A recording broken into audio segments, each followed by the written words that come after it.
Hello and welcome to another night here at the Swords of St. Michael Studios. Tonight we're going to be broadcasting live a mishmash of information. So you're going to want to get a pencil and paper, maybe a cup of hot cocoa or something.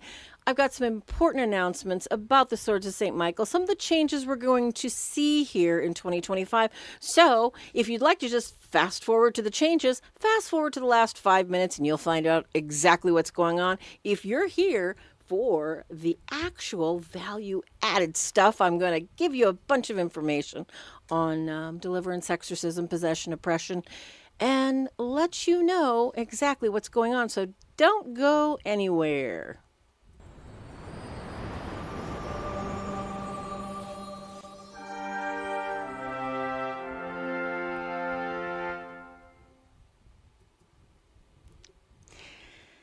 My name is Farah, Sister Farah Rose Perry, OFS. I am professed lay tertiary Franciscan. What I do is I am called in to assess demonic possession, oppression cases to determine the nature and the source, either organic or spiritual. I consult to exorcists, priests, deacons, lay people of all faiths. And tonight, I am going to share with you some of the cases I've been wrestling with, some of the personal things that I've been wrestling with, and for those of you, because I've gotten so many new viewers here, I'm going to go back to some of the basics, and we're going to start with, what is a haunting? What is a possession? So I'd like you to think about some of the things that if you had the opportunity to ask somebody whether this is natural or supernatural, what would you ask them? And jot it down. We do have moderators in there that will tag me and let me know that you've asked a question. So we're going to pray ourselves in and start right away. In nomine Patri et Filio et Spiritus Sanctus, sic erat in principio et nunc et semper et saecula saeculorum. Sancta Michael Arcangele, defende nos in prelio. Contra nequitiam et insidiis diaboli esto presidium. Imperit illi Deus, supplicis te precamer tuque. Princeps maletia celestis satanum aliosque, spiritus malignos, qui et perditionem animarum pervegantur in mundo divina virtute, in infernum detrude. Amen.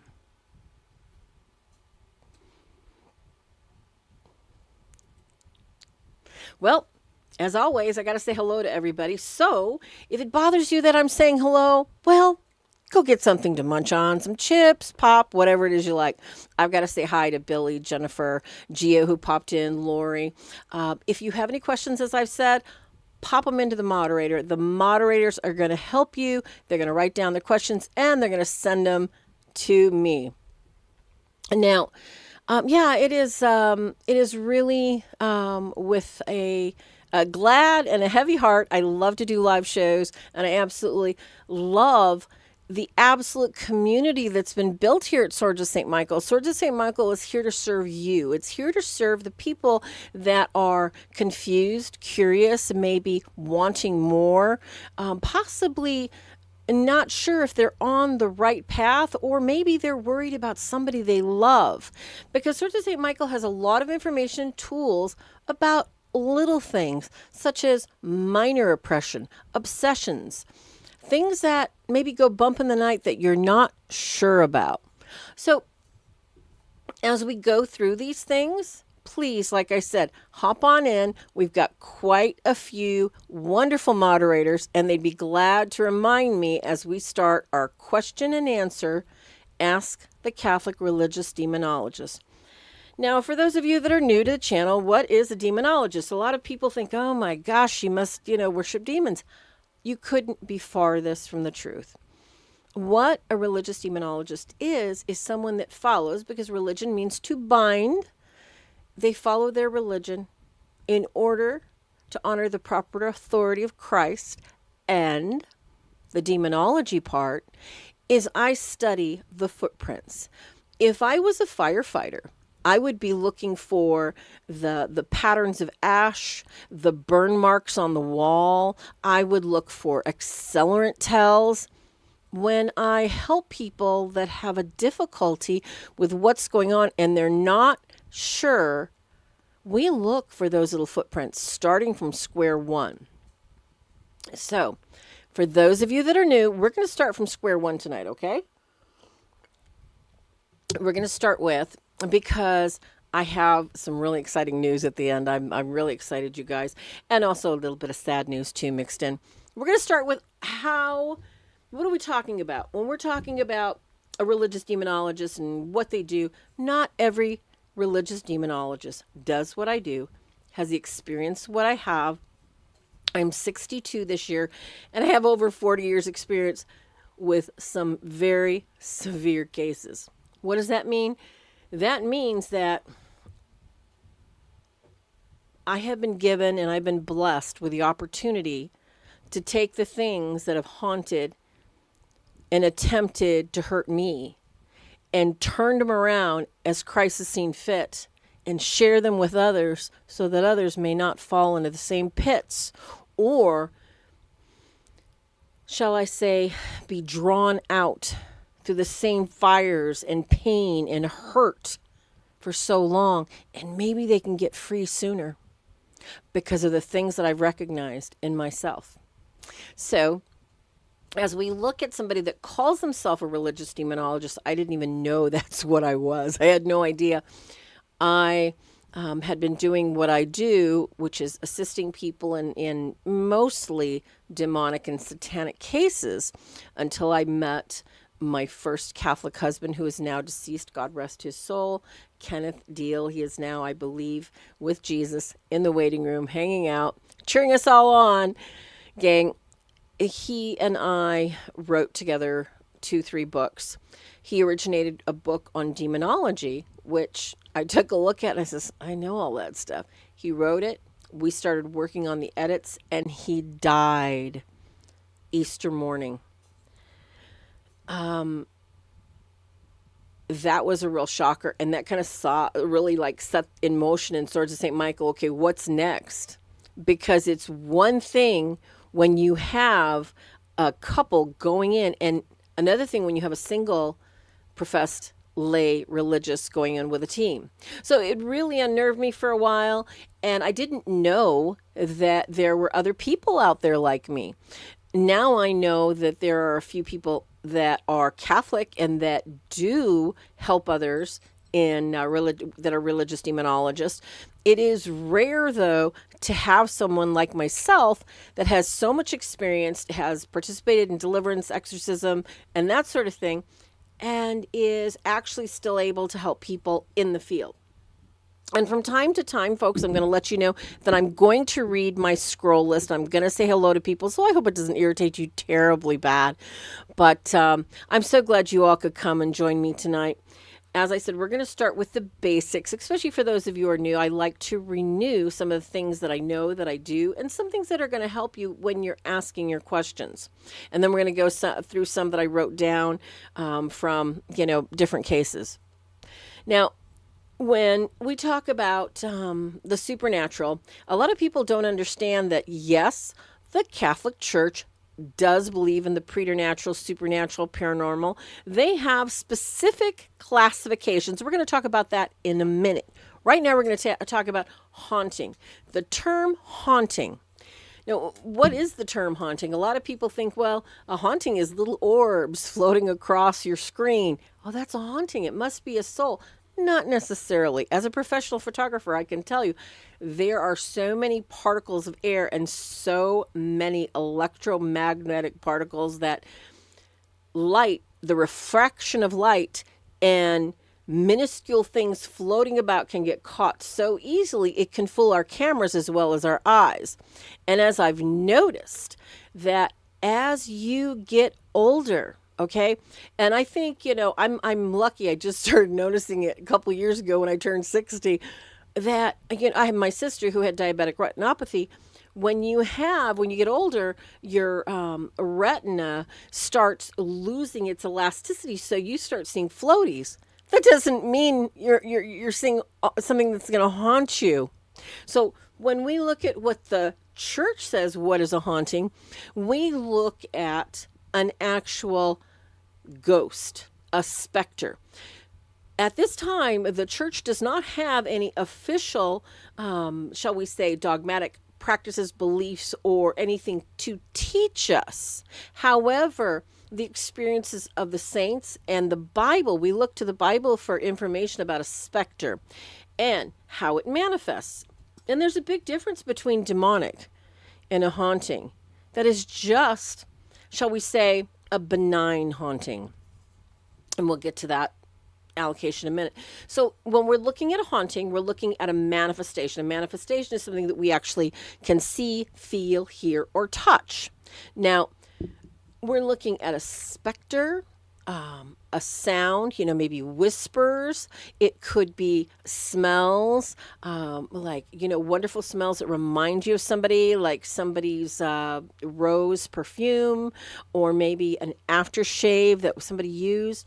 It can also be just a visceral gut feeling, or it can actually be visual. Now, when we talk about a haunting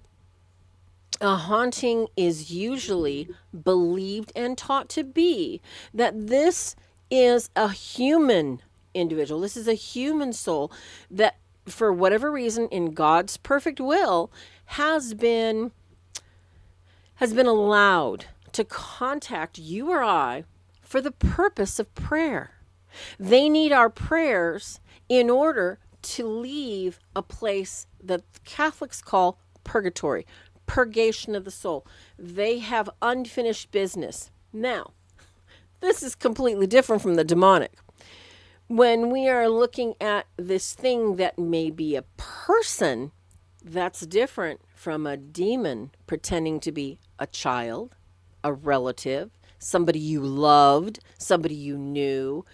Completely different. And Billy, thank you for reaching out to the mods. Please make sure, Billy, you hold on to that question, because I want, when we start the question and answer, I've got Gio's question I'm going to start with, but if you have questions, you can just, copy and paste them to one of the moderators, and guess what? They'll take care of it, they'll handle it, and they will make sure that you get your question answered, all right? Thank you all so much. Onward and upward to, we're going to talk about the demonic, because the hauntings are, in my opinion, the hauntings I've seen, and my métier, my focus, my expertise is the dark, satanic ritual abuse, just the darkest stuff you can imagine. Whereas Ken's was ghosts. He was more in the sweet, gentle ghosts of, the souls that would appear in old houses looking for prayer so that they could cross over. And, the ones that you could drive by an old plantation and possibly see a sickle or a scythe in the field, or they still see ghosts out in Gettysburg. They see soldiers. They need our prayers. They need our prayers. On to the bad ones, the nasty ones, okay? Now, I do have to say that this program is not for anyone under 18 years of age. I would not even recommend it for under 21. Some of us have very strong sensitivities, and the topics tonight that we're going to be talking about are going to be very raw, very real. So please, if you have children, do not let them listen to this. I ask you very sincerely. As we begin, we're going to talk about the demonics. Now, when we talk about the demons, you have to understand that demons are immortal. They were at the beginning of creation. They had first dibs at the beauty and the love of God. And they found humans that were created a little lower than angels that God loved them so much. They took one look at God and they looked at those little humans and they're like, nope, non-servium, not serving that thing, not going to touch it. Like a bad little stepbrother, I'm not going to wipe that snot. Nope, not going to happen. So what did God say? Your will is fixed. Because God, when he created these perfect, beautiful, immortal beings, these angels, he gave them a will of steel. He did not give them the same flexible will that you and I have as a created, mortal human when we were kicked out of Eden. He gave them wills of steel. And once fixed, once that will is fixed, they cannot change it. So do not let anyone tell you ever that, oh, that poor demon. Oh, maybe we should pray for the demon. Maybe we should try and be nice to him. Maybe we should try and see if maybe a priest can pray. No, you cannot change any demon's will. You can never, ever. Demons will not, period, will not ever choose God. Their hatred, their anger, their lust, and their perversions are so deep and so embedded. We're going to go into that a little bit more later too, that there is no chance. There's no chance that they will ever do anything but seek to ruin anything beautiful that God invites to come out and be created out of you. Okay? So, when we have the fallen angels, which are these demons, because they fell, why are they fallen? Because it is believed that in the hierarchy of the 9 choirs, the choirs were in shock. How Lucifer, light of God, a light of the universe, how could you possibly not choose God and serve him? They all were just literally, they stopped singing. Literally. And St. Michael says, you're not doing that to Dad. He gets his sword and he chased Satan out with some of the other of the choirs. And the thing of it is that people think, well, if Satan is so powerful, if Lucifer is so powerful, how did Michael get the courage and the strength? Well, he didn't do it by himself, but he did lead the charge and got him out. So they're gone. Where are they at? Well, I would have to say they're in the universe. They're in the universe as we know it. Most of them have been thrown right here onto Earth. And there is a number of exorcists, including myself, that will tell you that demons could block out the sun if we could look at every single one of them. They'd look at this big old dust cloud of nastiness. But God doesn't let us look at them. He doesn't allow our focus on that. He allows us to make choices that illuminate our path back home to him. This is not our home. And you are not in a permanent physical body. We are temporarily here to help each other, to learn from each other, to hold on to the good and take it with us into the next life. So let's look a little bit closer and more at demons. The demons, since they are created immortals, they cannot be destroyed. And they cannot be, they can't be killed. They can't be burned away. They can't specifically be destroyed. So they had to be kicked out of heaven. They had to be sent to a specific place, because a lot of people think, well, hell can't be real, is it? And a lot of people think, well, hell's got to just kind of be one of those places that we talk about. No, hell is a very real place. Hell is a physical place. Our souls, we can never destroy our souls. Our souls can never be destroyed in any way, shape, or form. Our souls are things that we can't imagine, but they are a stardust that can never be destroyed. Well, demons are the same. They have no physical form, but they can assume, as per God's will, any physical form. They can assume the form of an animal, like a dog, a bird, a cat. They can assume the form of something physical we want, maybe a car. However, when God allowed in his, shall we say, in his will, his perfect will, he allowed them so much leeway to look into the human physiology. There is no demon that can perfectly create the image of a perfect human. Well, what do I mean by perfect human? I mean that from head, eyes, ears, nose, mouth, body, fingers, toes, they cannot complete that image. So if you were ever to gaze at a human that was actually a demon, there would be some defect, a broken nose, maybe a missing eye, a club arm. They cannot create it. I have no idea why. It has something to do with the authority that, God's given them, and they cannot do it. So demons are given the ability to manifest extraordinary activity in a certain place. Rather than choosing a human body, they can infest. And we see a lot of this, shall we say, I call it nauseating distraction. There's so many shows that show that, oh, well, you can buy a mirror or you can buy a chair and it's possessed by demons. Is it? Well, I will tell you that demons don't come singly. They usually come in packs. Now, are they going to infest a chair? Are they going to infest something that, like a car? Not necessarily so. However, it's a good idea when you buy something used to bless it with holy water, just in case.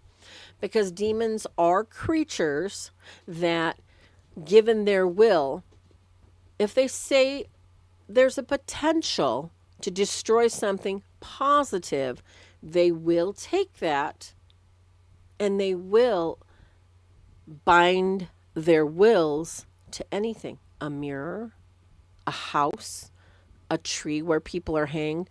This is how, on this earth, many demons are attacked or attacked. They're attracted and they attack humans at specific places that are more prone to attract humans that are weak-minded, that may have great sadness and may have suicidal ideation. And, oops, I said that word. I hope I don't get demonetized. But they don't have full faculties to make choices that are reasonable, and the demons can see that because they've been watching us our whole lives. And this goes into generational demons that know our weaknesses, that know the things that we can be tempted to do, whether it is immorality, whether it is, pornography, whether it is drugs, alcohol, maybe a life of crime. These are the generational demons that must be identified and must be prayed away for your own protection. But demons do that. They'll bind themselves to humans for generations until people in that family line will decide enough of this and pray and pray and pray and make choices so that they're literally bulletproof from the demons that are trying to attack them. Now, going onwards about more information on some of the terms that we're going to use as we continue this show. Now, defining the paranormal for the Catholic Church. This truly began, the church has always been, shall we say, aware of the paranormal, aware of demons. 23% of the Bible is rebuking and casting out demons and getting away from Satan and getting Satan behind you. And I don't think if, these little buggers were not going to be but a blip on the radar, they wouldn't have been hardly talked about, don't you think? So finally, around the 1600s, the church started seeing a need to define things. And when I say define things, I mean specifically give bishops tools so that they had the parameters with which to say, this is probably organic mental illness. This is supernatural. This might be a miracle. So they gave them this Cardinal Prosper, and did a 4-volume work for the church. He had it's called the Doctrina de Sevorum de Beatificatione et Beatorum Conatatione. And all it is, it's a teaching on the beatification of the servants of God. Now, beatification means that due to the suffering, the love, the sacrifice, these individuals truly are an example of what a servant of God has gone through, and they have made, by their actions, they've made God absolutely beautiful, saying, look at me, I am doing what you want. These documents, they gave bishops the ability to determine the reports that they were getting from the people and evaluate, private revelations. Are these actually, somebody's prophecies, or are they just demonic ramblings? Because demons are pretty bloody smart, and they're pretty good at predicting the future because they're pretty smart. They are immortal, preternatural creatures. They've been watching us for centuries. They can make all kinds of predictions. Just drop of a hat, and use a human to do it. So when we look at the definition of the paranormal here, and whether, something is preternatural, the criteria for those of us in the church is it the action that is being looked at? Is it orienting us to Christ, or is it orienting us away from Christ and to, shall we say, the lower appetites, pride, lust, all those vices that kind of suck us away from God and get us focused on ourselves. So that's a criteria. Now, when we talk about demons and how they act and what they do in your lives, we look at, we were talking about infestation. Now, infestation occurs when the demonic wants to bind itself to a place, like we were talking about, maybe a tree, a hanging tree, a location where people jump off a cliff, or a person. They can infest a person as well. And that occurs usually when it takes a lot for someone to allow an infestation. And demons are not just, they're roaring constantly. They're constantly looking for somebody to pester. We invite them in by sin. What is sin? Sin is without God. We look at something else and make it more important than we do our love and need of God, Christ within us. That's what it is. So infestation takes a while to occur, and it begins with a little baby steps. We also have oppression. Oppression is, shall I say, it's a lot more common than infestation. Oppression and obsession usually go hand in hand, because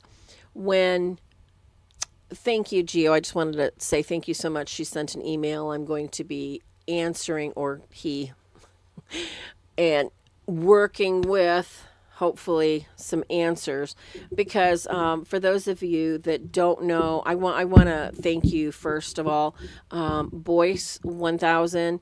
You're gonna make me cry, because it's been a real long time. Thank you so much, Boyce. Would you send me an email to help@swordsofsaintmichael.org?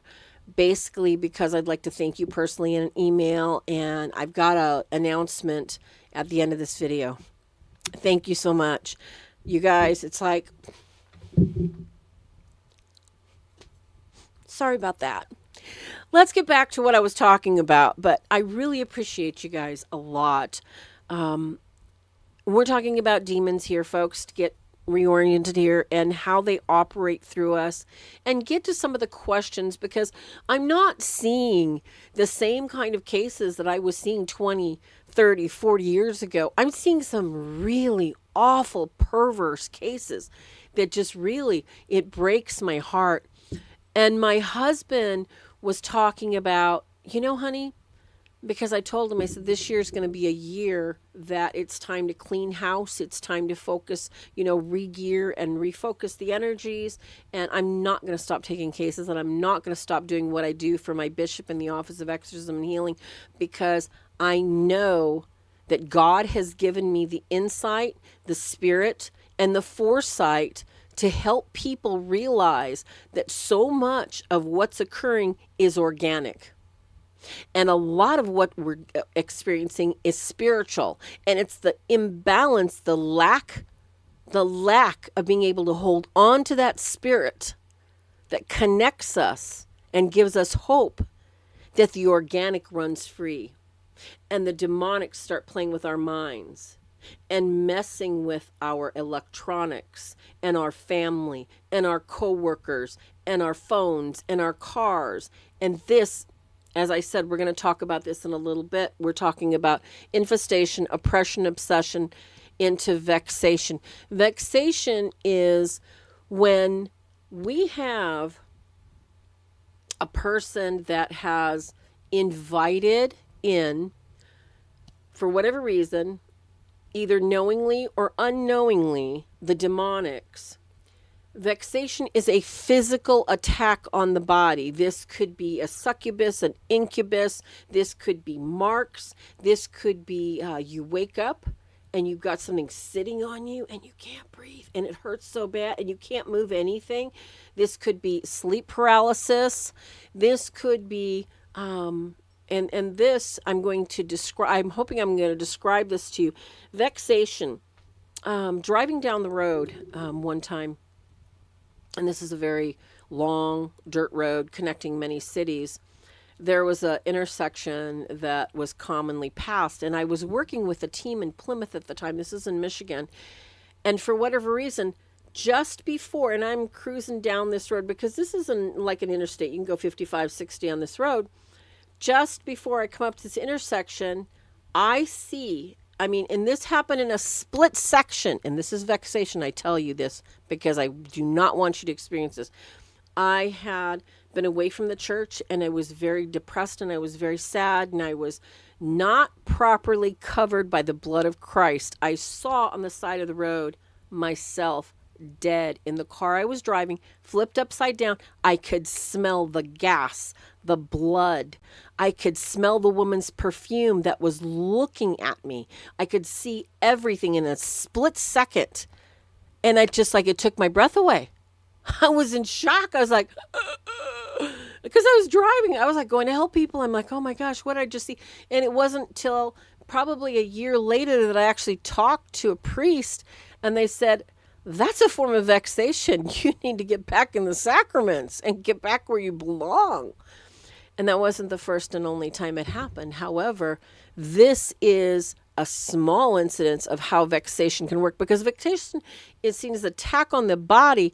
I literally was tempted to just literally flip my wheel right there and flip the car, because it shocked me so bad to step into that reality for 2 seconds, because the oppression and obsession in my mind had stepped into a reality that I couldn't discern. Is that real? Is that not real? Oh my gosh, what's going on?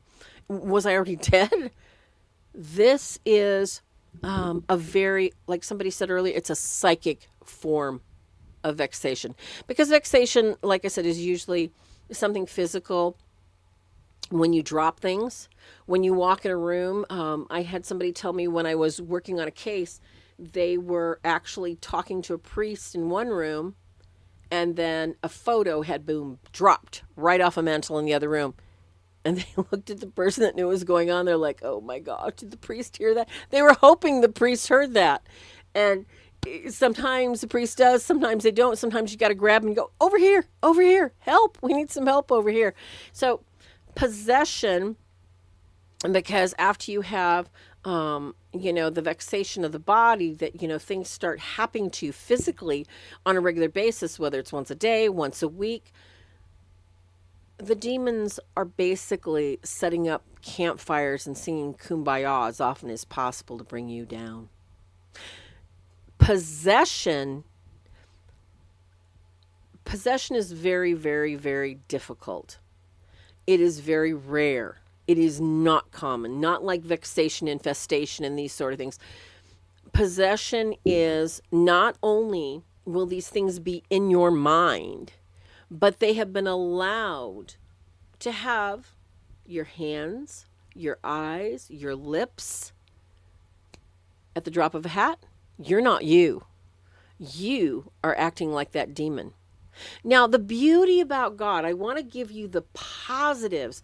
The beauty about God is the demon can never possess you 100% of the time.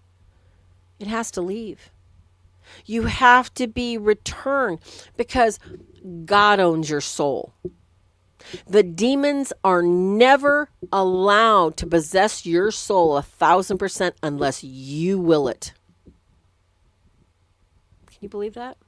All you got to say is, nope, no, not going to do it. It's a hard fight. It really, really is. So, as we think about what it would take, a lot of people say, well, my friend that I'm living with, I think they're possessed because they're angry all the time. And, they get kind of funky when they get mad. And, I never know. It's like they got really just this rage going on. There is a demonic rage in a possessed or severely oppressed individual that is like nothing else. It's like no other rage in the world. And it's worse than the blackout pupils, because the blackout pupils that people can display, that's not the demonic rage of hell. It's a look that literally chills your bone marrow. It just freezes your body like you're in shock, not knowing if this is what you're truly looking at. It's very, very, very scary. Why do I tell you this? Because it's rare.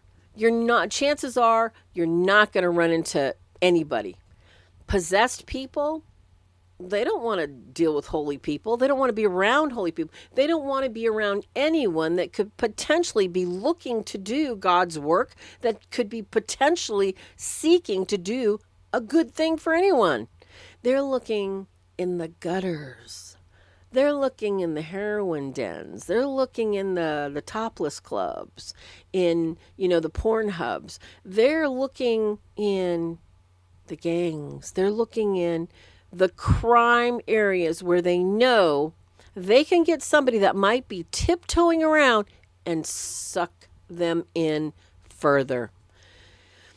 This is how the lower level to medium level to the stronger legions of demons invite you and draw you in and suck you under.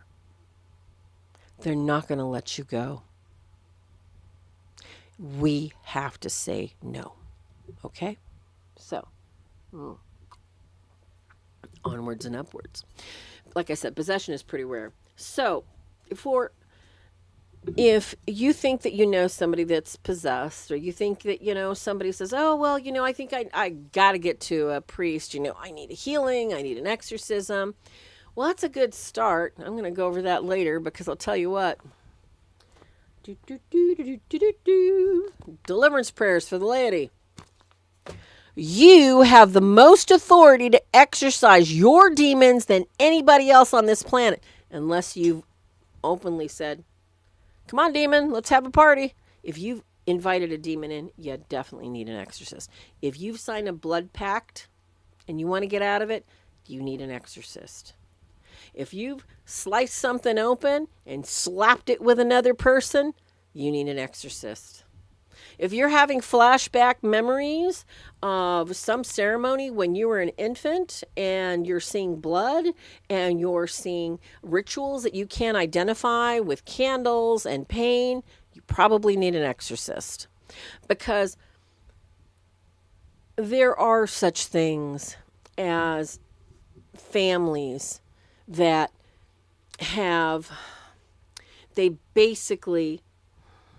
they've committed the lineage that isn't even born yet to Satan. They have committed every single ounce of sperm and semen and every single egg that could ever be decided to be a baby to Satan before it's even born. There's families like this all over.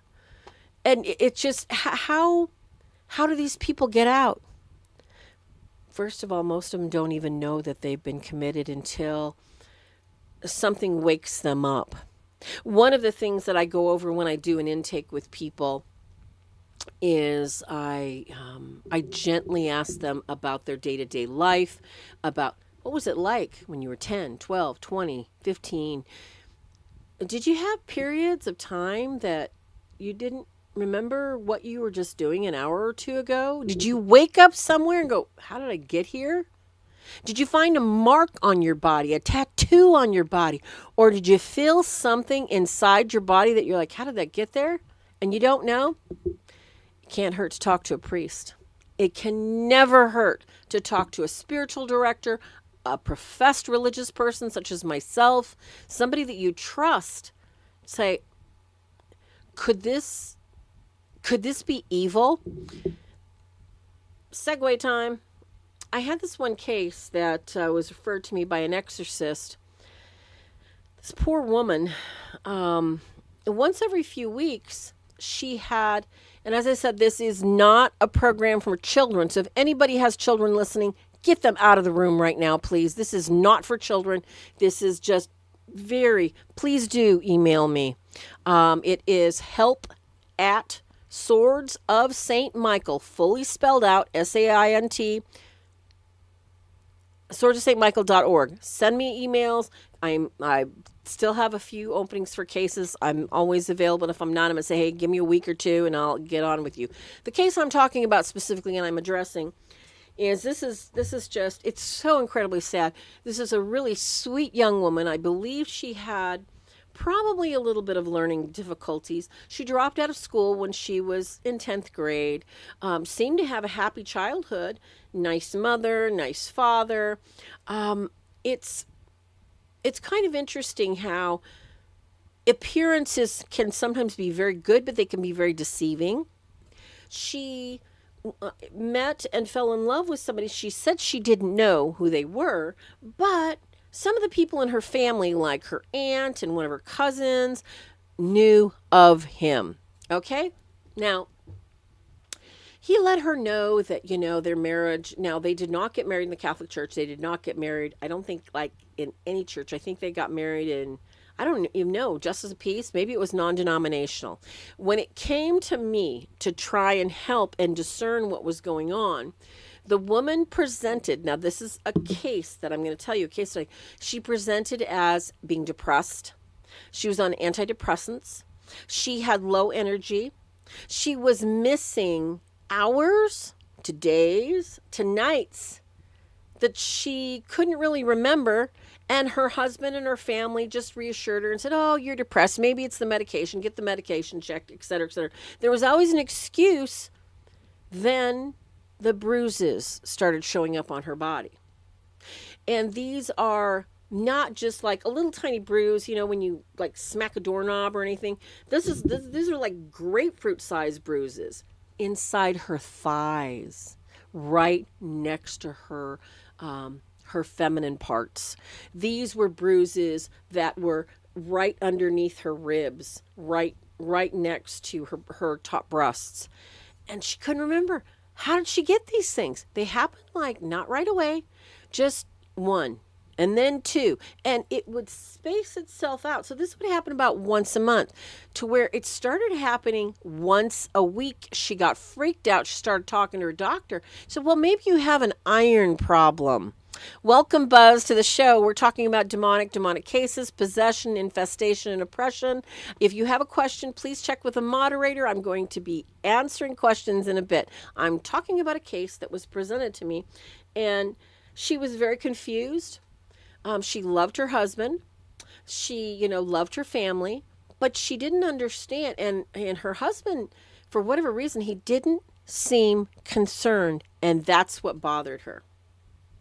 Now, it took me 2 days or 2 attempts to do the intake. My intake takes anywhere from 1 to 4 hours because I'm very, very thorough. It's almost like going through an evaluation with a therapist because I look at things holistically. And recently I have added a trauma part so that I can determine what predetermines you for diabetes, obesity, heart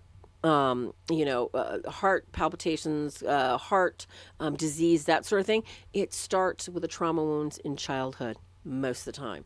So we've gone through this thing, and then I find out, third call finally, her and her husband are members of an alternative lifestyle community.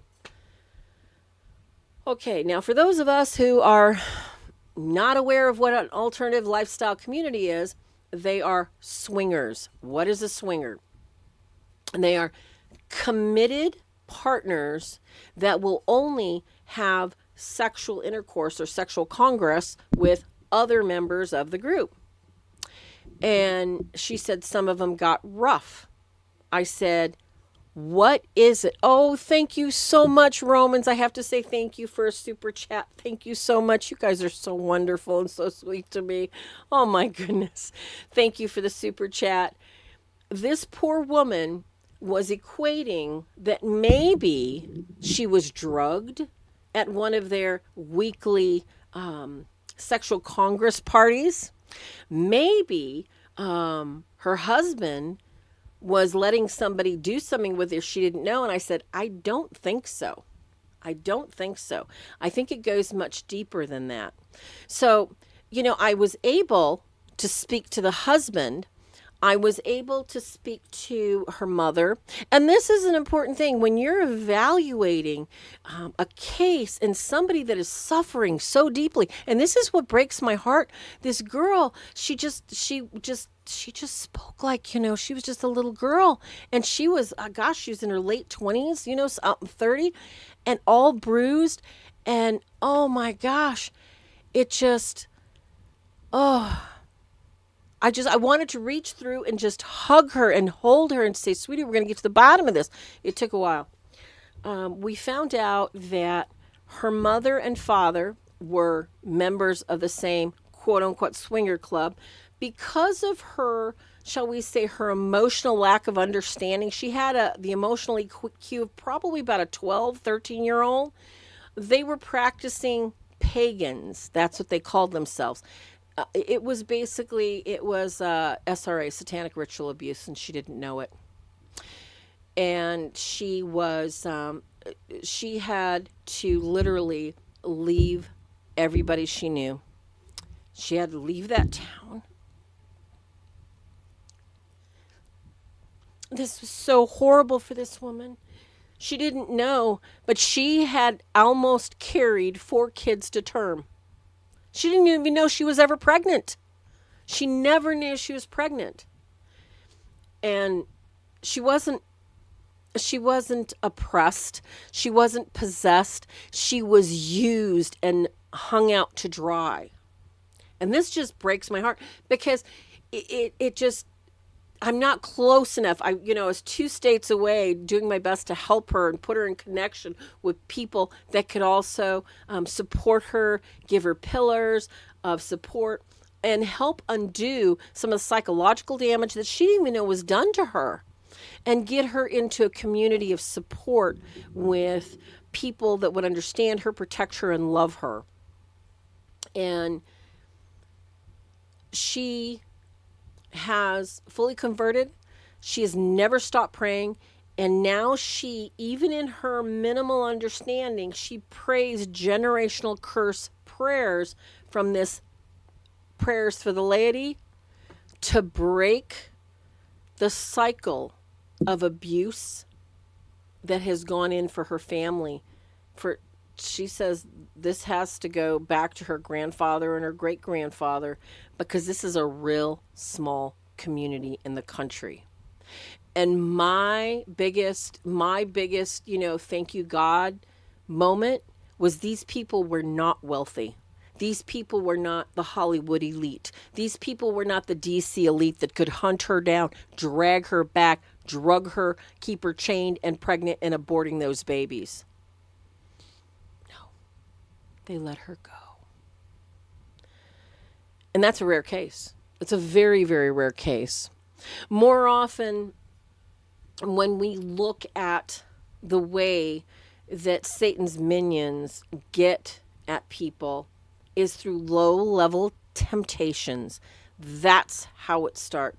When we look at someone that is fully possessed, and she could not go through all, yes, the book is written by Father Ripperger. He has Essences Traditionis Press, and they are basically a not-for-profit Deliverance priests, very maybe some lay professed in there that work with people and help them in deliverance.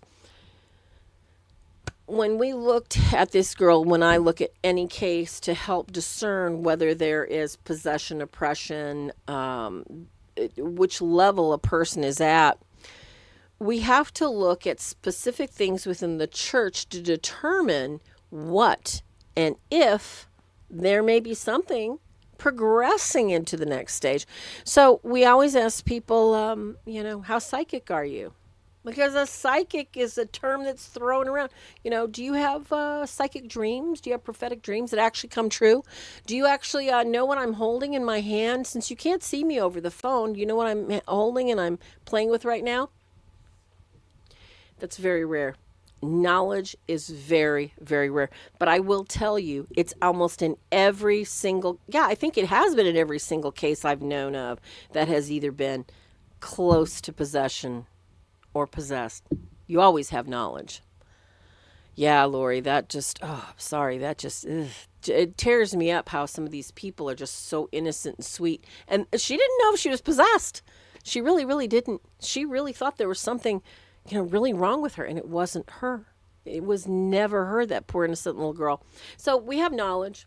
If we don't have it, that doesn't mean they're not possessed. It means maybe, in some of the cases I've had that were so bad, these demons they're such braggarts. They love to brag about how wonderful and beautiful and smart and intelligent and how stupid you are.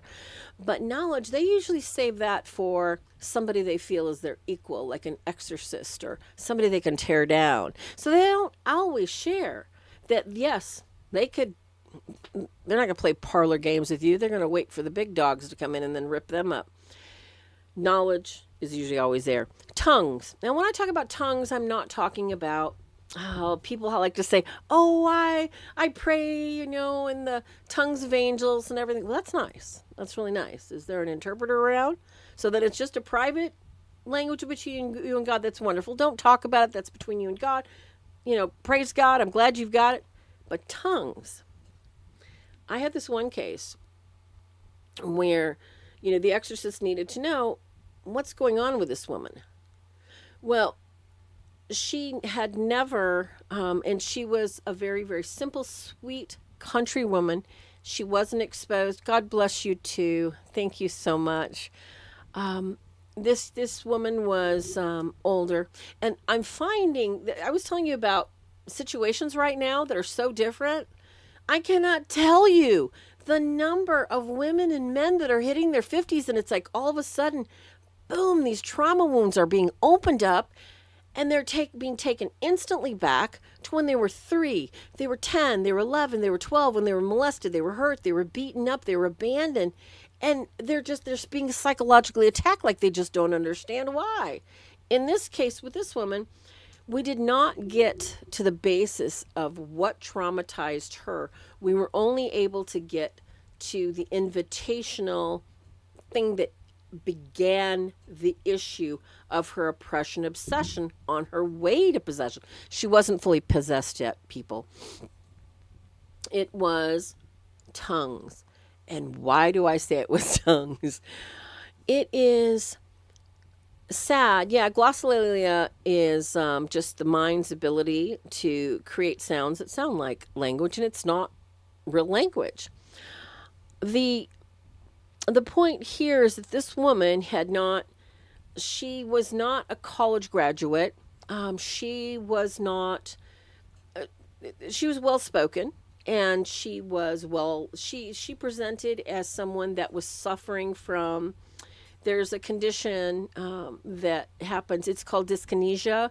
And it's when it happens to somebody that's just smoked soap beads, or they've just smoked some artificial marijuana. Dyskinesia is when they have these tics like this, and people think, oh my gosh, you've got to help my son, you got to help my daughter, they're possessed. They have all these weird, jerky movements. Dyskinesia usually happens for a couple of reasons. Usually it's medical, because it's in the brain for a certain circumstance. In this woman's circumstance, she was taking antipsychotics for 24 years. And I see this a lot in meth users. Sadly, when people do methamphetamines or they smoke meth over 5-7 years, they get certain jerks, just like a possessed person. Possessed people, when they're about to fully just come out and start playing, one of these tics is always going. Something is going on them. And this woman had the tics from the antipsychotic medication she was taking. Very sweet woman. Like I said, she wasn't really educated in language or anything like that. So when she spoke to me in Castilian Spanish, using the TH instead of the B, like the Mexican, Spanish is, I was like, what? Because a lot of times I hug people when I leave them after, we do a long session where we do intake and we pray together, and, we try and put our minds and our hearts right at the foot of the cross to help someone. And she said something like this, and then she growled at me. And I was like, okay, where's my like little dog collar to protect myself? This is not normal. And I will also tell you that people, as someone just so aptly pointed out in chat, we have people that play games and pretend to growl and sound like they're animals and they're dogs. That really wasn't the case here. And I can tell you from much experience that I have had in the last 6 years, many cases of what they call dissociative identity disorder or multiple personality. And when you have that sort of distinct individual mannerisms, the way people hold themselves, the way people talk, the inflections, you will look and hear the inflections of their voice is different. This is a real good indicator that there might be something organic going on. However, the problem with dissociative identity disorder is 9 times out of 10, it's caused by a horrific trauma. And that trauma is so horrific that most of them cannot even remember it. And if they remember it, it is so locked down and shoved down inside of them, they may never remember it. And that's what I was worried about with this woman, is that she might have had something happen to her. We found out later, though, that she dabbled with psychics, ghost hunters. She went on a lot of, looking for demons and ghosts. She invited a lot of this stuff in, as well as was taking medication. So she kind of had a double whammy going against her. And she was Catholic, but she wasn't really practicing the sacraments of, reconciliation and confession and attending mass. And she'd gotten to a point where, because her tics were so bad, she couldn't drive anymore. So she was dependent on her husband. This case was going to possession, but it was stopped. Got great priests around this area. So that was a really strange case where you did have the tongues were an actual language. I was able to identify it, which, I'm pretty blessed with languages. I can, speak a few languages, not understand them very well. And some are conversations, some are really bad. But I have an ear for Italian, French, Latin, Portuguese, some of the other languages from, Russian's pretty easy to identify. But you know what? There's a lot of people that practice glossolalia, especially when they're trying to fool you. But demons won't do that. Demons are way too proud. They're not going to fool you with glossolalia. They're going to say something really nasty to you in whatever language they choose, that's going to humiliate you, embarrass you, and put you where you belong, right under their thumb. Now, next, in how you look at a person that is potentially going to be fully possessed. When I work with people that are in mental wards or that have been in a mental institution for a long period of time, and they're really trying to dig through their closet and say, what's going on? Please help me. I can't stop this. I can't do this. This is what really frustrates me so terribly. And it's one of the reasons I did not go into psychiatry, because I'm a person that behavior modification. If we have the will, God gave us the will, we can do this. This is not always the case when people need medication. Their organic synapses are so messed up, either due to trauma, due to bad birth, due to genetics, that they must have medication to focus even on some of the smallest, simplest things. And, that's so hard for people to understand that, why is the medication not shutting up your voices? Why is the medication not doing this and that? Medication is try as we go. It is not a perfect science when it comes to mental illness. And that is, it's one of the tough things to just look at with people that we think, well, that person, if they just take their medicine and they just do this, they should be fine. However, mental illness is one of those, shall we say, it's one of those horizons that we think we can see the trees and we can see that, but we don't know the struggle, the fear, and the daily battle these people battle in their minds. We have no idea. We can only know what it sounds like when they explain it to us. So when I have a case specifically, when we have a case that is so confusing because there are elements of, and the third one we're talking about here is great strength. The first one was knowledge, second was tongues. Third one we're talking about is ginormous superhuman strength. If an exorcist went into a typical asylum and watched everybody pitching their beds out the window, they'd say, everybody's got great strength, let's start exercising. But I believe, like Father Ripperger, if he went through and exercised, there might be 10 to 25% people that really do need medication, and a lot of people be free. And that's not a popular opinion, because a lot of people want to believe that what bothers us on a medical basis, no amount of exorcism is going to help. In God's perfect will, he can do everything and anything at any time for anyone, and never forget that. We're aware that there's so much that science does not know and does not understand about mental illness. However, when we talk about possession, inordinate strength, we're not talking about the person that's trapped under a car at an auto accident and all of a sudden they can lift the car up and they can get out. We're not talking about that. We're talking about supernatural strength.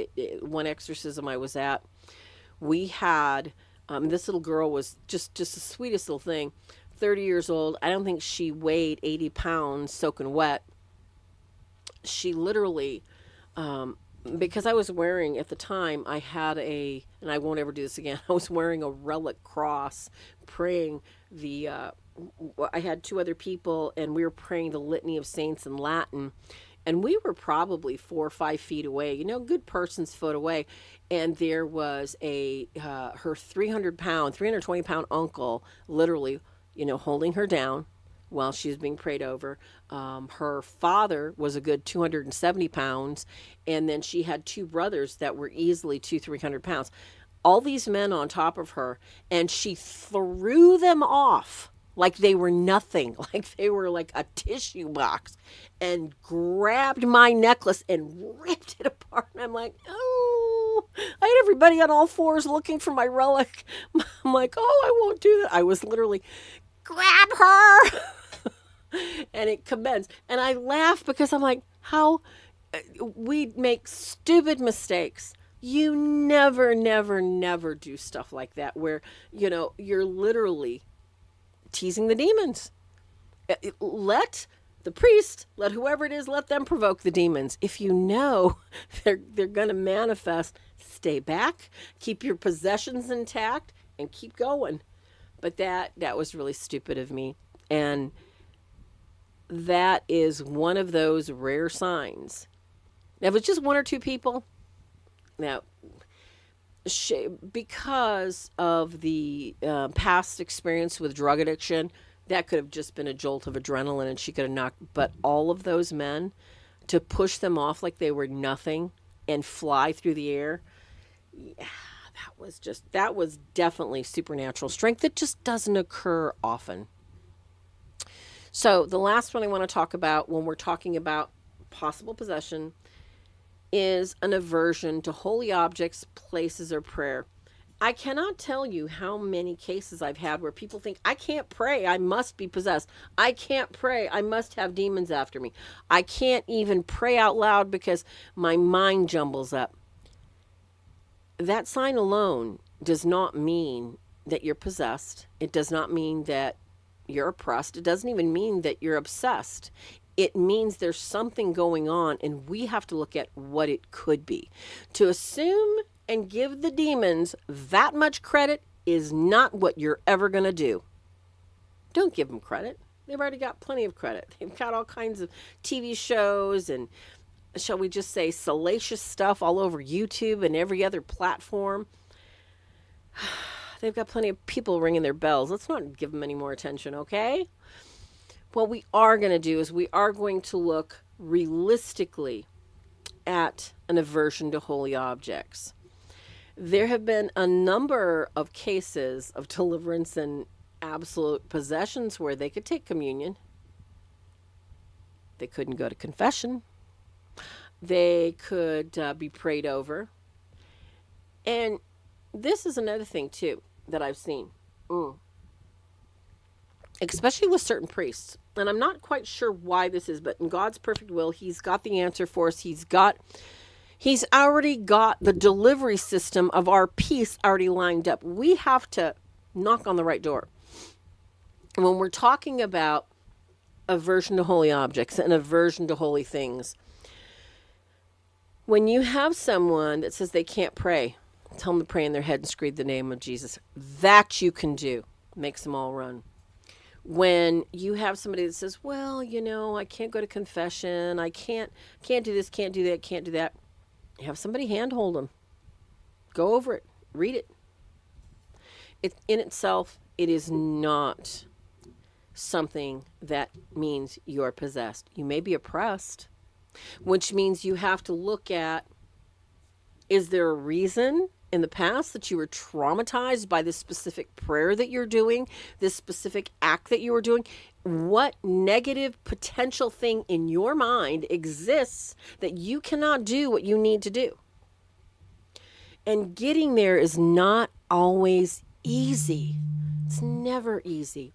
Because there's so many things that you have to go over in your mind and in your history. And whenever, this is a big thing. If you're thinking about talking to a priest or you're thinking about speaking to somebody like me that is professed lay religious, you want to be very concise. You don't want to add a bunch of emotional stuff. Sorry, I apologize. I don't know how that got out. I apologize. They're going to demonetize me now. But you want to look at all the garbage in your backyard, all the stuff that you think, does this directly reflect on something I've done or something that is causing me to have this sort of affectation in my life? Because all that garbage we leave back there, all those piles of dog poo back there that we don't deal with, we don't confess, we don't attempt to heal from, we think, oh, we'll just pretend it doesn't exist. It starts stinking and it attracts demons. Do you know why? Because they are looking for a way into your house. And it goes right through. You think, oh, no, that's not going to affect me. It just, one on one side, one on the other. You've got them right there. and they are ready to take you down at any second. I know, Billy, I got to go to confession. Oh, have mercy on me. Sometimes my mouth. But I get so passionate about what I talk about. And to me, it is all these lower level demonics they do love filth. They love absolute dog poo poo out there. And they're looking for it. They're looking to smell it, jump on it, and rub your nose in it. And that's what I'm talking about, the aversion to holiness. Their aversion to holiness, the stronger the level of demonic that is looking to oppress you, the closer you get to that full confession. Somebody mentioned it in chat, and I want to bring it up again because it is so true. Yeah, I know it's venial, but I'm going to Mass Wednesday. I might call Father tonight and say, "Oh, Father." The point here is when we look at the strength of the oppression or the difficulty of the person that they're having, we have to look at what is the hidden trauma, the hidden pain, or what is the person not admitting to themselves is going on that they're allowing? Because we always work in tandem with demons. People say, "Oh, no, I don't want this. I don't want this." No, we are allowing it. We are allowing it. And God in his permissible will is allowing it. Why is that? 99.9% of the time, it is for our benefit to accept the challenge, sacrifice whatever it is we need to, and look to God and say, "You know what, God? You've got this. I don't like it. I don't know if I can handle it, but I know you can. And with you, I can do anything." That's what we have to understand, is that when I talk about my series on how demons directly manifest in the dark triad of psychopathy, narcissism, Machiavellianism, and psychosis or psychotics, demons get us to act exactly like they are. They really, really are. Welcome, Grey Wolf. I'm so glad you can make it tonight. We're talking a lot about some of the terminology and what I do in the Office of Exorcism, Healing, and Deliverance regarding hauntings, discernment of spirits, oppressions, vexations, that sort of things. And we're talking about some of the cases. And right now we're talking about the aversion to holy objects, such as relics, holy places, such as churches, holy people like godly priests, and other things such as any of the sacraments, the Blessed Eucharist, things like that. And as I was saying, the level of the demonic nature is going to tell you exactly what you're fighting. If you are having a tough time going to confession, well, geez, how long has it been since your last confession? If you are having a difficult time praying a certain prayer, what is it about this prayer? If you can't pray that prayer, try another prayer and try another prayer. And if it's no prayers that you can do, then it's time to sit down with a priest and start saying those prayers in your head, so that between you and that holy person, you can find out where that block is. Because sometimes that block may be psychological and organic in nature, more so than preternatural. And the only way to find out is keep knocking on that door and knocking on that door. God bless you, Gio. You have no idea. That was such a sweet thing for you to say.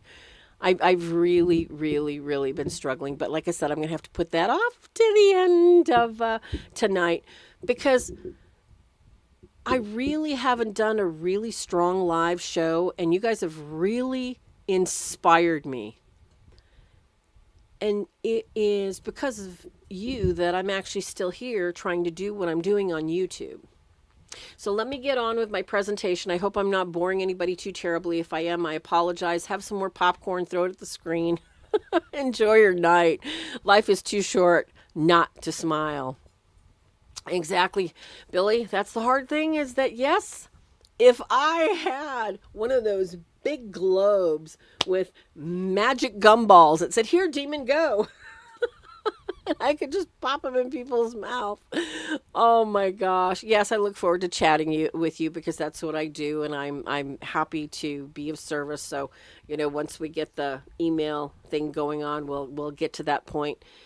I think people that when we look at the struggles we face with demonics, the aversion to holiness, the tongues, the knowledge, the strength, most of us will not have to encounter that level of evil that someone that is going through possession or oppression. Most of us won't, but we may see the fringes of it, either from our actions, the actions of our loved ones. The biggest thing the devil can never cross is your humility.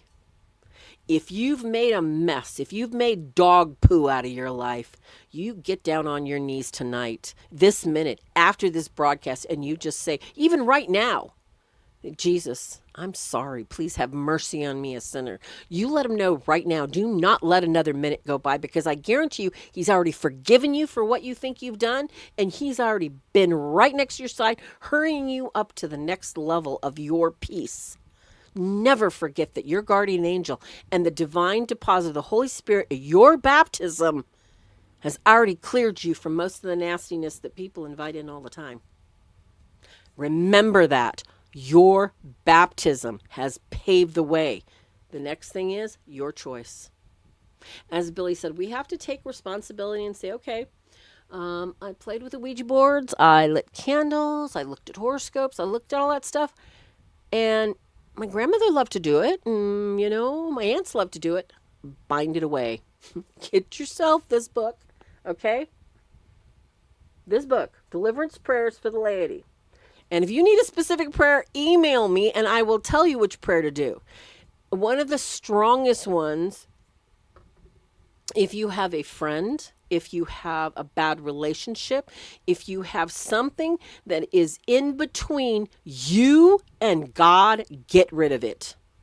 Page 28 and 29, there's a prayer that is physical, and it's beautiful, and it's simple. You pray that prayer every morning, every night for 9 days.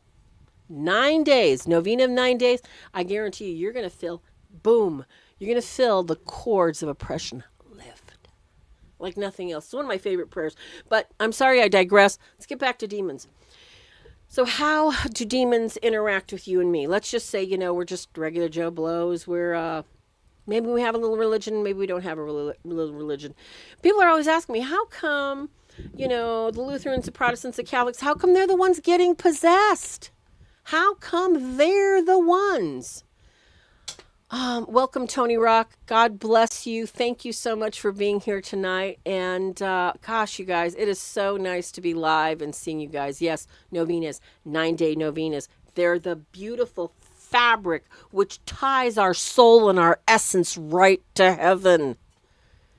You are weaving the spiritual fabric of protection everything you say. Even when I said that caca-poo-poo word earlier, you guys, that's a little rip in my fabric. But guess what? I'm going to sew that up tonight because I do it a lot. Like Paul said in prison, I know what I'm supposed to do. I know what I have to do. And yet I do that thing that I know I'm not supposed to do. Lord have mercy. Christ have mercy. Lord have mercy. And he gives us chance after chance. So let's look at some of the most common ways that you may experience, or you may talk to somebody that's having a difficulty. What are they experiencing? How are they fighting the spiritual warfare? And spiritual warfare is not a popular topic. Everybody wants a salacious thing. Oh, a demon scratched me. Oh, a demon, I've got, a demon sitting on my chest. Demons are not going to do the fireworks right away. They drip. Just like that extra teaspoon of sugar you put in your coffee. Or that extra cocktail you have. A little bit more, a little bit more, a little bit more, a little bit more. Until guess what? Cup's overflowing. Time to get some more stronger demons in. That's how they work. They infest like cockroaches. Once you let one in and you ignore that little pile, they bring more and more and more. So we must keep our spiritual closets clean every single day. And what are those tools you need? You need holy water. You must Use holy water, just like you brush your teeth. I got holy water in my bathroom. I got holy water where I cook. I love just this. Somebody's coming over. A little holy water doesn't hurt. Holy water, everything, okay? Bless things. Do you know, one of my favorite quotes, because in the Temptation series of how demonic infestation grows, Teresa, little flower, I just love her to pieces. She would look at that chocolate cake and she would bless it and say, Jesus, I offer this up to you. Thank you so much. I am going to enjoy it and I'm going to offer it to you. I just love that. Exactly. If we're going to, you do not know what incense, what you have bought. You do not know anything that you ingest or bring into your home. You do not know how it has been dedicated to Satan, dedicated to Kali, dedicated to any foreign god. You don't know. So bless your house regularly. We just had the Feast of Epiphany. We've got chalk. Take that chalk and chalk your kids' house. Chalk your house. And if you need information, just drop a line and I'll pop something in there how you get the Epiphany chalk from a Catholic church and do it over your door, okay? It's not that difficult. Say the prayers, take some holy water, bless the doorstep. That gets rid of a lot of the little ones. And I'll tell you what, if you can keep away the little cockroaches and the little tiny squiddos, you can keep the little weasels and the little wolves from following them and following you home, all right? We're talking about now the interaction of demons. Temptation, that's always the lowest level. And we talk that to death because temptations come in all kinds of little forms. However, in order to get to the next level of infestation, oppression, and everything else, the temptations have to be followed through with you and I. We have to keep indulging in whatever vice it is that keeps us out of right reason, because now we're reasoning with demons and agreeing with them that this is great for me. You cannot ever listen to something that takes you away from God. Yes, Billy, it doesn't matter what time of day you go in, but it's always better to go after Mass or before Mass in case you never need permission. That holy water, let me tell you something. I want to tell every single person that is listening. Your bishop, wherever you live, is responsible for you, whether you are baptized, confirmed, or you're a nobody from planet somewhere and you don't know how you got dropped here. Your bishop is responsible for you. What does that mean? That holy water is yours. That holy water is blessed to enable you to feel the peace of Christ. You can take as many little bottles as you want and just fill them up. Nobody will say anything to you.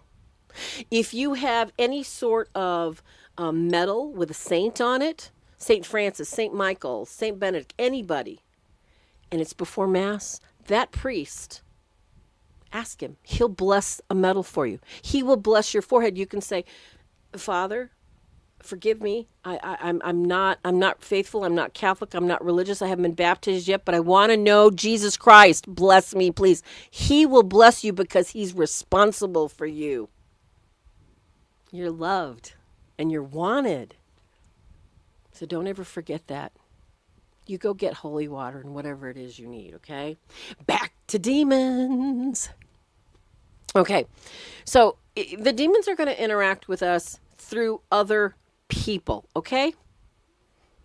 I'm telling you. Co-workers. Co-workers are so much fun. People you drive with on the street. Demons are going to find a way through people, through their vices or whatever else it is that they like to do that's not exactly heading toward God, and then it's going to drop in your lap. Come on, come play with me. Come look at this. Come do this. Come on, you know you want to. Because the demons are watching you. They're going to send you something that has tempted you before. And if you're not going to openly go chase it yourself, they're going to send you people. They're going to dabble that little worm right in your face. Get that little worm out of my face. Behind me, Satan. Right now. Get it out. Now, I'm sorry, folks, I've gone on a lot longer than I wanted to, and I really appreciate you following along. And it's been so successful. If you'll give me 2 weeks, I'll come back and I will take more questions and I will talk a little bit more about how the psychology of the human condition is a mirror image of the choirs of the demonic. We'll go into some more of that. I will do one more live. And I'm going to take some questions right now because I promised I'd take a few more questions. And I'm going to have to save the rest for another night because it's getting late. It's a school night here. We got chickens and work and stuff. Oh, my. Now, my question is from someone that in the beginning of this tonight's podcast show episode, whatever, we were talking. And the question was, why have I been under diabolic oppression from before birth? I survived abortion. I was present for a brutal family murder at 6 weeks old, and then suffered through and was dragged as a young child, 8 years old, to prison for visits. This is horrific, and I am so sorry you had to suffer this. I'm so sorry that I can't give you that answer that's going to make everything all right. What I can give you is the promise of Christ. That you're here, there's a reason. That you have suffered this, and you're here to talk about it. Christ has always been by you. Christ, there is truth in the saying that God will never allow you to experience more than He knows that together you and He can carry. Together. You're not alone. That oppression is going to take you to one of the highest heights He can hope for your life. That oppression calls you and everyone around you that looks to you to see the beatification of God through every step you take towards that person that loves you. The triune God, the Father, the Son, and the Holy Spirit. That's why you've suffered this. That's why you've gone through this, because you have a future that you can't even imagine. You have been given the worst of the worst so that you can share the hope that people have lost today. So don't you dare give up. Don't you dare look at that and says, that defines me. That poo-poo does not define you. What defines you is your daily fight. What defines you is your continued resilience against the horrors of horrors that you've experienced. Few people can survive that. Few people. I can't tell you how much I have seen. If only I could help people before they land in jail, before they go and have the surgery to become the opposite sex. But God gives us exactly what we need. All we have to do, we have to open our hand. If our hand is a fist, we get nothing.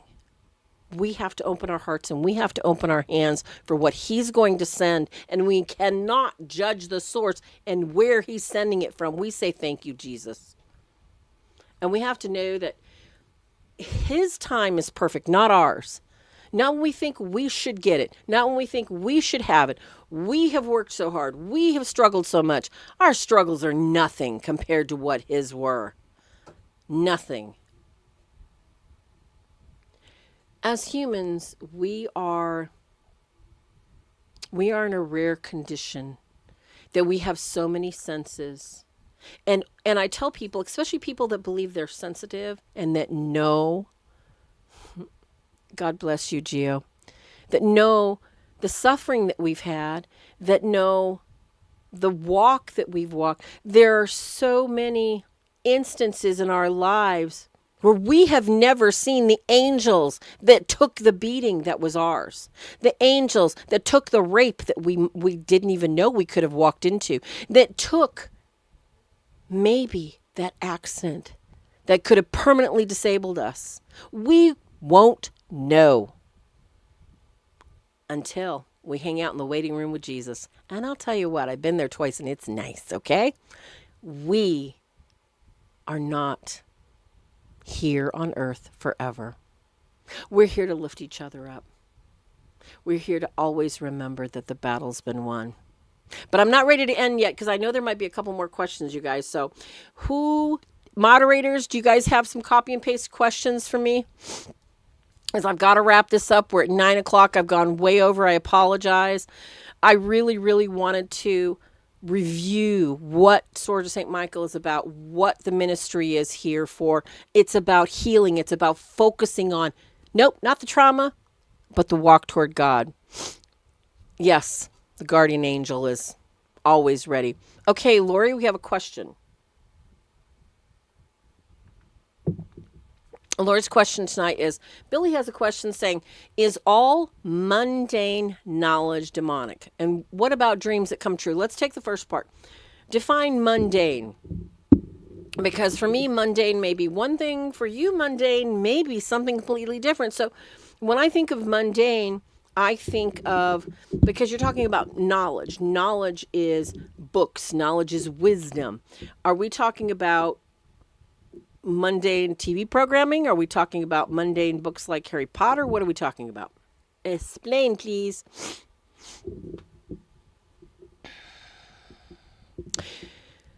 Okay. Second part of your question. Nothing, be the Christian, welcome, compares to the holy sacrifice of Mass, and nothing compares to confession for an exorcism. Like guessing or knowing that someone has in their pocket. That's not mundane knowledge.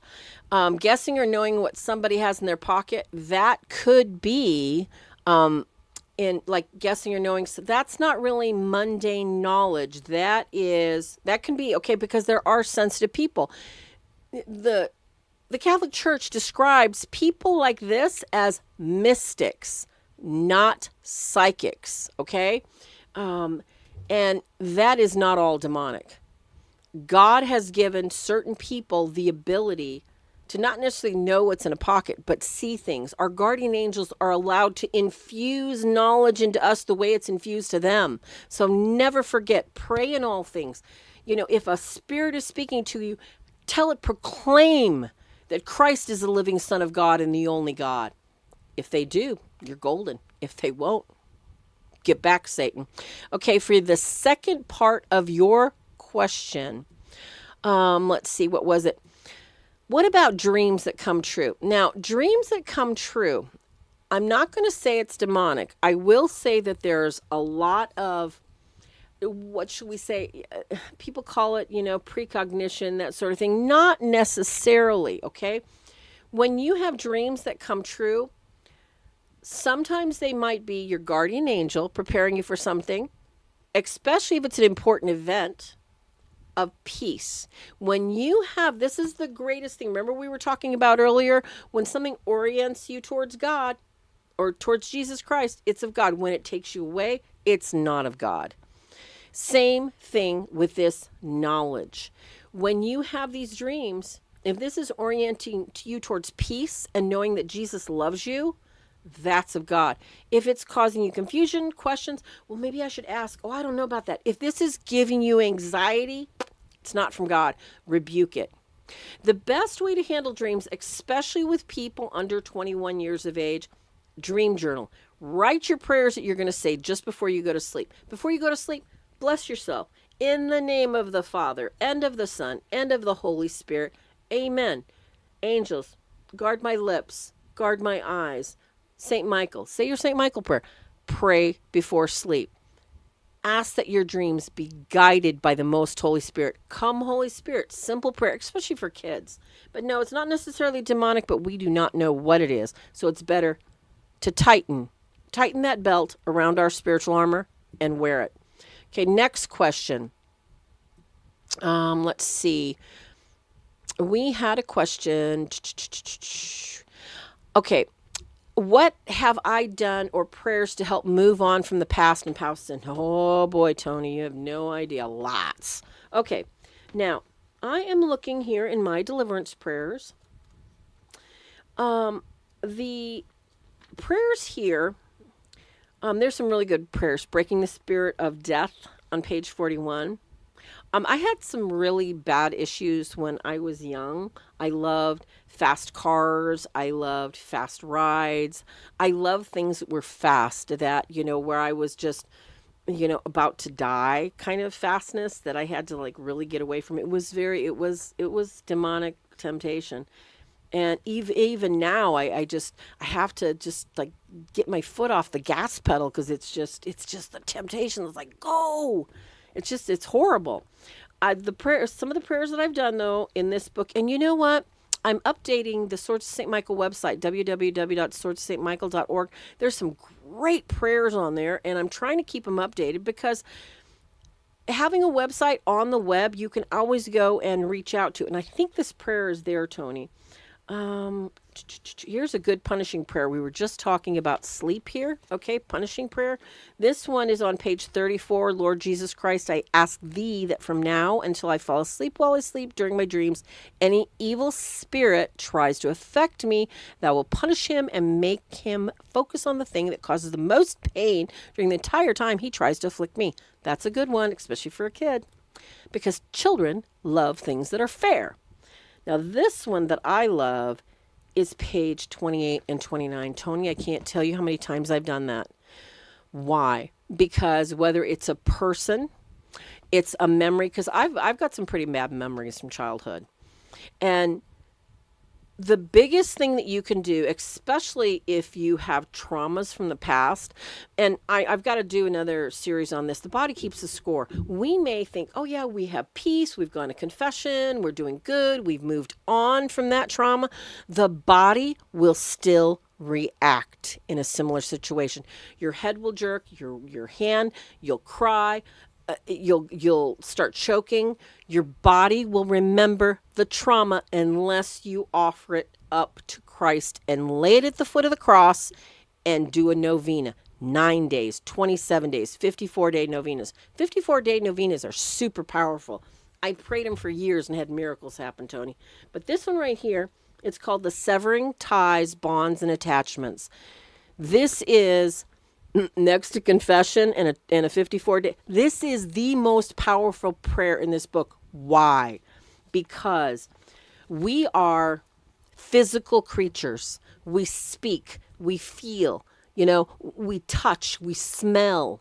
This prayer is a physical prayer where you literally hit yourself with a spear, and you feel it and you imagine it, and you specifically say what you want to sever away from you: a person, an addiction, a thing that is holding you captive. And it could be something as simple as, I waste time, God, and that time is getting away from me, and I keep falling into the same temptation. Name what it is that is keeping you from doing what you need to do. Tony, that's the best prayer, and I hope it works for you. And if it does, come back and leave a comment, because I'd love to hear. The other prayer I would recommend that I've done too is there is a really nice little Latin binding prayer on page 19. And there's some other prayers that I've done too. They are basically on the website. A prayer that I will always do for the rest of my life is the 54-day novena. That is the Joyful, Sorrowful, Glorious. 27 days. You say, God, I really need your help with this. 27 days. Thank him for exactly doing his will in your petitions. Okay, onward and upward. Next, I've got time for one or two more little questions, please. Okay. Yeah, removing generational spirits are a perfect prayer to do because that stopped. Okay, Romans has a question. Can aversion to holy objects be off and on again, or would it always be an aversion? Demons are fixed, okay? Remember me saying that. It is not going to be off again, on again. We'll have some demons that are aversion, they can't take communion. And it'll be all the time. Once it starts, it's not going to just stop. It's not. Because that demon has been given permission, doesn't like the Eucharist, won't go near it. However, you want to stay off again, on again, with prayer and with praying, depending on a step in possession, because there's a difference from full possession. There's different levels of possession. You might have somebody that has a difficulty praying today, but tomorrow, they're all hallelujah singing in the chorus, and you're like, wow, what's going on? So there's different levels. I hope I answered that, because it's a little confusing. Sometimes, lower level holy things they can get away with. And that's in step and possession cases. Okay, let's see. Any other questions, my moderators? Because I'm looking through here and I am seeing, you know what, Beetle Christian? It is a good book. It does have a lot of the prayers in Latin, but you can also get them. There's some great Latin translations out there, because on the Swords of St. Michael website, I've done a lot of prayers in Latin. I'm going to be doing the rosary in Latin because I think it's so incredibly powerful, being one of the earliest, most potent language prayers that we've used is, like the St. Michael prayer, and the auxilium, and I've got them subliminal too. They're wonderful because you can listen to ocean waves while you sleep, and the auxilium Krishnoran prayers are playing in the background. I just loved it. I loved it because when I went through a tough time, I used to play that kind of stuff, and I love, the sounds of the ocean, the nature sounds, because God created this place for us to, enjoy and have fun and be at peace. So try some of those too. The auxilium. I would actually talk to a spiritual director. If you're having any difficulty, don't start the auxilium Christian until you look into what those prayers are. Let's say, Aya, welcome. Yes, a lot of peers are obsessed. And, we were just having discussions about social media in this house. Facebook is one of the most vicious, shall I say, it is the most invitational forums. TikTok, Instagram, all this social media, shall I say, it's salacious.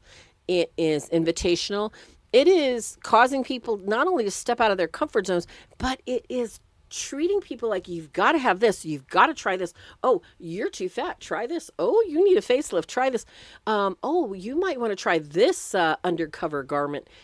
The things that are on there are just, we don't need to see that. If we need something like that, we'll figure it out. But it's programming. They can no longer come into our televisions and program us, so they're going to our social media accounts to tell us what we need, how we need it, when we need it, and you better get it now because everybody else has it. It's all a lie. Yes, Beetle Christian, the 54-day rosary novena rocks. Yes, and humility. Okay. Oh, Edgar made it. Oh, it's so good to see you, Edgar. I haven't done a live in so long. Now, I have to end this. Yes, the Seven Sorrows Chaplet is incredibly important. And if you don't pray a rosary, try with a decade. Try just those 10 prayers. If you don't pray a rosary, one of the most powerful prayers you can do at 6 a.m., 12, and 6 is the Angelus. An angel of the Lord appeared unto Mary, and she conceived of the Holy Spirit. Hail Mary. It's a prayer that connects you to the divine essence of the first church, the womb of Mary, who bore Christ. That prayer, it's just incredibly awesome. And yes, if you can, say your prayers in Latin. All right, let's see. Gio, Billy, Edgar, it's so good to see you. Everybody's in here tonight. Okay, I have to end this now with an announcement. I promised an announcement. I'll try to keep it brief. I am having to take a break from doing my weekly Sunday shows that were only half an hour long and doing my live shows I was breaking down the demonic portions of a lot of movies. And I'm taking a break, folks, because I love you all very much and I don't want to give you half of me. And I've been doing things just halfway. Why? Because I'm so scattered in what I've got to do. I still have to heal from my broken back.